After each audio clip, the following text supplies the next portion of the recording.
Today in this video, I will be ranking every Travis Scott album from worst to best.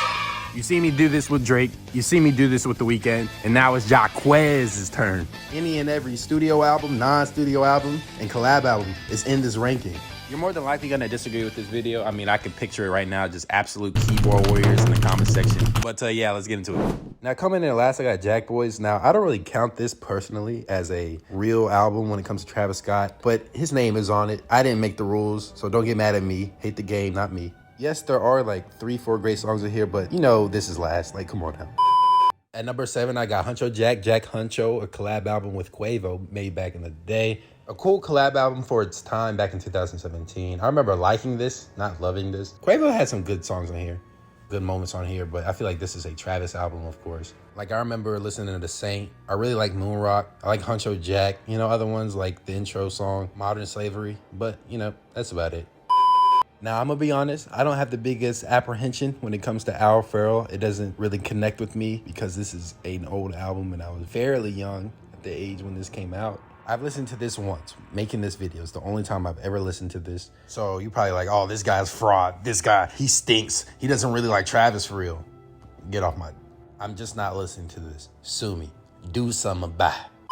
All right, here's where the list starts. At number 5, I got Birds in the Trap, Sing McKnight.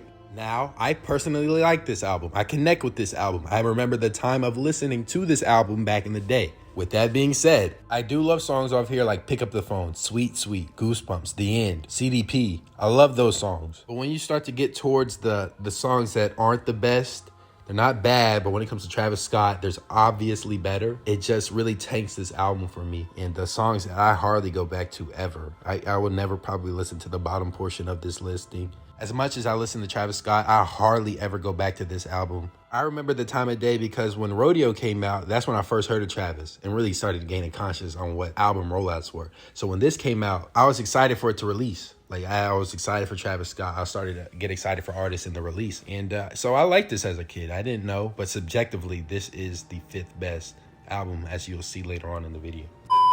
Number 4, I got Days Before Rodeo. Now, one thing that's noticeable about this album is that it's energetic. Like, the energy is overbearing in a good way. You're gonna get that from Travis, especially at a younger mindset when he dropped this. Now, that could be a gift and a curse because one thing that has this album not say top 3 is that the energy can be his own downfall in some of the songs. Like, this song is very inconsistent, like the high highs and then there'll be low lows. Like, the best songs are nowhere close to the low songs, to where there's just this inconsistent barrier within it all.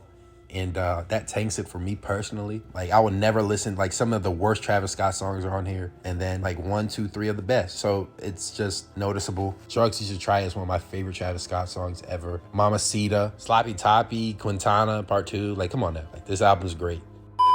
Now, for this top 3, you can interchange these 3 albums and I'll be perfectly fine. You could put 3 at 1, 1 at 2, 2 at 3. And with a justifiable reason, I'll be fine with it. Now, this is my list. And at number 3, I got Rodeo. Now, with Rodeo, this track list is the... I'm just kidding. I got Astroworld at 3.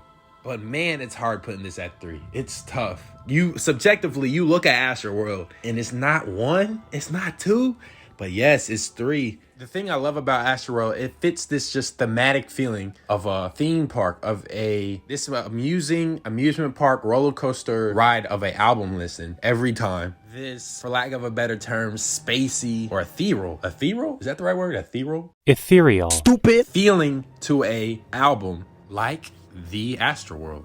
It's hard because this is one of the most culturally riveting albums for me in my, say, teenage years. I'm not that old, but I'm not young at all. Some of my favorite off here, obviously Sicko Mode, bro. Sicko Mode used to play in all facets, all different beat switches within the song. Drake's part, Travis part, back to Drake's part, back to Travis. It's just great. Can't Say is one of my favorite, introducing me to Dawn. We got Stargaze in the intro song. Rip Screw, Sway Lee is a great feature when it comes to artists. An album with true no misses, really. You know, some albums I'll skip, but that I wouldn't classify those as misses. Great sequencing, a great, mix of different features, a great choice when it comes to his features within this album. Astroworld at 3 just goes to tell you how well polished Travis Scott's discography actually is.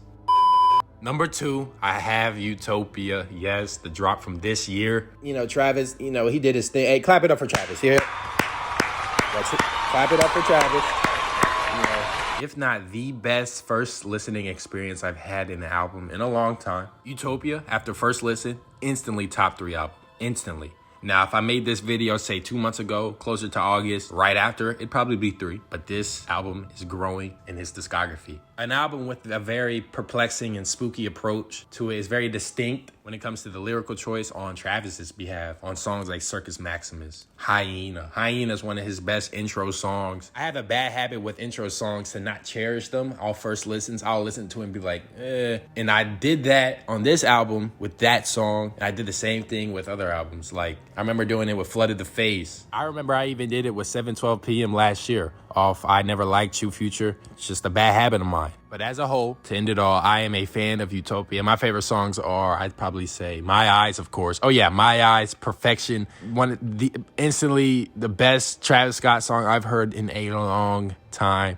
Obviously, if you watch this, you would know that. I like Meltdown with Drake. I Know, Sirens. The whole album, goddamn. I love the whole album, honestly. I even like K-pop, damn it. I like K-pop, yes.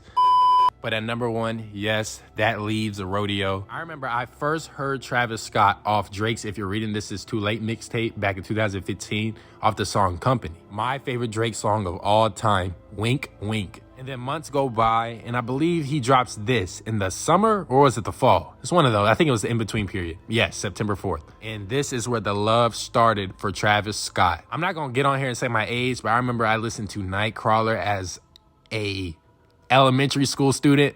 In 2015 was the year where I started to learn about musical artists like Travis Scott, Sway Lee, Fetty Wap, Rich Homie Quan, Young Thug. Drake was obviously known before that, but this album is perfection. It is the consensus number 1. Like, it can't. Utopia is creeping up, but you can't go wrong with this album. Best songs off here like 90210, Pray for Love, Oh My This Side with Quavo, Maria I'm Drunk, Antidote, Nightcrawler. Like, I can go on and on. 3500. Like, okay, that's it. That's the video. I know you see that button. Click it. Click the sub button. Come on, man. Just click it. Click it. Come on, just click the sub. It won't hurt. I hope you enjoyed. Ciao.